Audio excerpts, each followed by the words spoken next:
All right. What is happening, everybody? One rental at a time, family. Check it out. I am going to be asking Michael Zuber a few questions, and I think that everyone needs to pay attention. He's been doing this for a while, 20 plus years, 25 years, something Yeah. like that. He has a Yep. few years on me. And I want to hear, especially with what's going on with Trump, what's going on with the economy, what the end result is going to look like. We just got 0.75, percentage rate that decreased last week, and it's not done yet. We have Mm. 6 more coming this year, so let's get ready to take that inventory Mm. and obviously push some more houses out there and Yeah. refinance what's coming too. So, tell me what your thoughts are for 2025, the rest of it, and first quarter, second quarter of 2026. So I think, 2025 is going to be the year of the real estate investor. I still think it's going to be hard for a lot of people. We did see interest rates drop last week significantly. They're up a little bit today. Mhm. Um, but that said, I think you're right. I think the trend is lower. The question is how soon, how fast, how much. But if we step back and just look at 2025, it's going to be the last hard year, at least for transactions, right? We've talked about this before. You're right. But as a real estate investor, it's kind of counter cyclical. What do I mean by that? If you're a real estate investor, Omar, which you are, you're likely one of, if not the biggest fish in your market in the Inland Empire or high desert. And I ask you one simple question, Omar, do you want more or less competition? I want less. And you would probably like a lot less competition, right? That's less 100%. competition, good for you. Yes. So for the foreseeable future, meaning 2025, you're going to have less competition. A lot of stuff that you buy and you invest in is entry level housing. And it was already remarkably hard for first time home buyers. Mhm. It's only getting harder because now there's the economy and layoffs and tariffs and inflation and stagflation and stock market collapse and yada, yada, yada, yada. So entry level homes aren't going to be bought by first time home buyers. They're freaking scared. And we have record low affordability and. So your competition is going way down. Now, over time, what you're likely going to see is inventory build. It'll be interesting to hear from you because you're in the news or you're in the market. Last week might have been interesting because given the rate drop, you might have seen some people come off the sidelines and take some stuff pending. Yeah. But I suspect over the next weeks or months, you're going to see supply build more because demand falls, hence Right. supply build. So again, as a real estate investor, Omar, do you want more or less supply? As a investor, I kind of Yes. want, I mean, depending. I want more supply so we can get cheaper properties. I want less supply so our properties that we did purchase have an increase. Well, the good news is you're going to get more supply, which means you Yeah. just have to buy better because your hold times are going to go longer, right? We've Right. talked about that. Yeah, So we I have. think supply is going to go up. And then here's the coup de grace for real estate investors and why 2025 is going to be great. Do you want more or less motivated sellers? I want more. You're going to get them. You're going to get more people afraid, scared, concerned, and for the foreseeable future, say 3 to 6 months, motivated sellers are going to go up. It would not shock me if you're getting more inbound traffic, you're getting calls off billboards, off ads. People are scared. And for a lot of people, their only liquidity or their only equity is in their house. Right. So you're going to see a lot more people looking to get out. So again, I don't think 2025 is a great year for all of real estate. In fact, I think 2025 is only great for real estate investors because we can be picky. We can Right. find the best deal. We can create the best deal. We can get seller financing. We could Right. do novations. We could do whatever works to solve the seller's problem. 2025 is going to be for the investors. Now, for the investors like you who are looking to flip, You just got to buy better. If you were Right. going to buy it at 285, buy it at 275, because I think on the opposite side, your hold times are going to go up. Instead of 35 days, it might be 65 days, which means at least one, if not two, extra mortgage payments.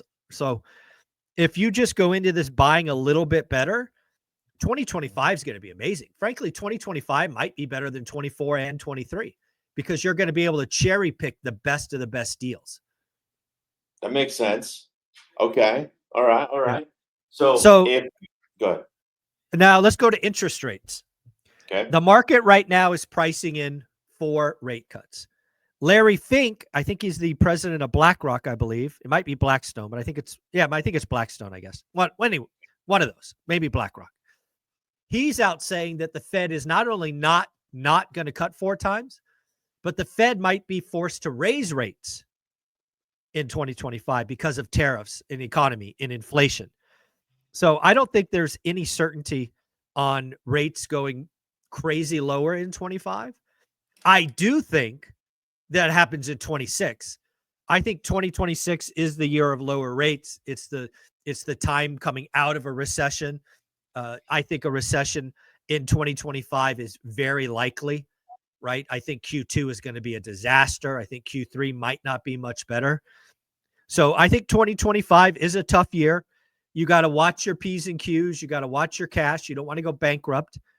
But, after that, I think 26, 27, 28, 29 are pretty healthy years. And, the economy starts anew and we come out of a recession growing. So that's kind of how I see the U.S. economy, at 10,000 foot. Okay. So just to be clear, you're projecting, or your opinion, obviously based on what you're seeing, Sure. 25 is still going to be an adjustment of a year, and you're saying that, yeah, even though we have 4 more rate, potential cuts, they may not cut, they may stay normal, or they may increase, right, because of Yeah. tariffs. But Yeah. do you truly believe that that you're going to see it increase? Because if it increases, Mhm. I mean, obviously now it dropped 0.75, right? Mhm. And then if it increases, it's going to get back to where it was. That's how I Yeah. see it. But then at that Yeah. point, then it drops another half point or a point, because I don't know. I don't know. I mean, I'm kind of on the fence about what's really going to happen. I'm seeing, at least in our market in the high desert, not Orange County, but in the high desert, I'm also seeing like inventory getting bought up, and things are starting to move a little bit more, and Yeah. more stuff's pending. Yeah. Um, What you're seeing in the high desert is just more evidence that rates matter, right? yes, Last in week, our spot. Yes, in our spot. Yes. yeah, rates matter, right? Because again, you're very much entry level housing, first time home buyers, right? First time home buyers typically don't go to Orange County, right? That's another price point. It does happen, but not as often. So I think what you're seeing in the high desert last week and certainly this week with pendings is rates matter. People were getting half a point off. People were being able to buy into the 5s. I don't think that's the case. As we heard on Tuesday, it's certainly if they buy into the 5s, it's not as cheap as it was last week. So I think you're just seeing rates matter. Also, we're in the spring selling season, so there's some of that. Back to your interest rate question. Okay. I see 0% chance they cut 4 times. But to be 0. fair, I see 0% chance they're going to raise, right? I made a call in December that there were going to be no rate cuts in 2025. I think that call is at risk. If you put a gun to my head and said, choose a number, I'd probably pick 2 today.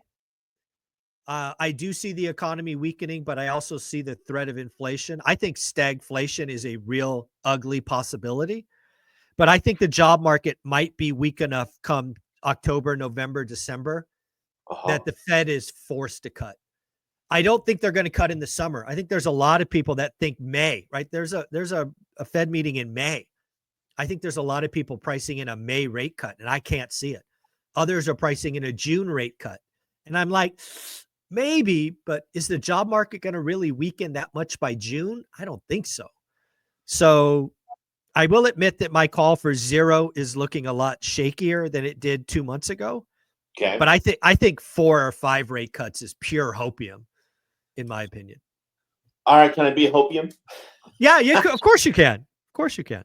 No, and the reason being is just because, hey, like, it helps out with our, with our flips that we got going on. We can get an extra little Yeah, chunk, little 10, 15, 20K. of Um, course. Yeah. and not to mention, the OC side of it, I'm looking at our specific area, and it's very, very niche, right? OC in general doesn't really follow the flow of No, interest rate. very different. It does Very not at different. all. You got a lot of It's cash buyers in OC. They're just like, I want it, and I'm gonna pay. I don't Yep. care. Here you go. It's just Mhm. it's really an interesting market. Um, so I agree. it's cool. I'm seeing both sides of it right now, and I'm like, all right, I'm playing both sides. This is interesting. Yeah. Yeah. Yeah, and again, I was just at Deal Champs. Shout out Jason, Dean, and Stratton for having me there. And I kind of delivered this message as the opening presentation that 2025, the only winner is going to be the real estate investors. But like you, there were plenty of flippers in the audience. And I tried to make it painfully clear that even though 2025 is the year of the investor, if you're not careful, you can go bankrupt. Right? Because if you overextend yourself, you build up too much inventory, you have too much mortgage payments or hard money or whatever it is, and your hold period goes from 30 to 90 days. That could be a problem if you overextend yourself. So what I try to get flippers and buddies like you to understand is you got to buy a little better. You got to buy with a plan to hold 2 extra months. And as long as you build that in and you buy right, you should be fine. Hmm. That's my Yeah, advice. and that's something that, holy cow, like it's a big play. I mean, you're right, 2, 3 months extra. I'm looking at our That board, like, that's yeah, what I would plan for. we got some pain happening, but we got some good stuff happening too. Closing a few, and Well, that's the beauty of 2025. Again, I think if you're a excellent real estate investor, which you are, and you heed my warning of buying just a little bit better, you're going to have an amazing year. I'm afraid that too many people are like, "Hey, this is the number. It's 285. That's what I would have paid last year. I'm going to pay 285 this year." But you don't realize your hold period is 2 extra mortgage payments. yeah, drop it now, get it over with, and be done. Yeah. Yeah, you got to just buy a little bit better. Yes, yes. Yeah. So That's that's my awesome. advice. I think 2025 is going to be a great year for investors that do the work. All right. Well, let's Yep. you heard it, guys. Michael says do the work. He's wearing There the you go. hat. Do the Yes. work and become disciplined daily. Okay. There That's you what go. it is. Omar, where can they find you? Guys, follow me on IG. I'm at Invest with Omar, and a bunch of stuff's happening. Flips, cat houses, borrowing this, that. I mean, just giving you a lot of information for free. So that's that. Appreciate it. Thanks, family. Welcome.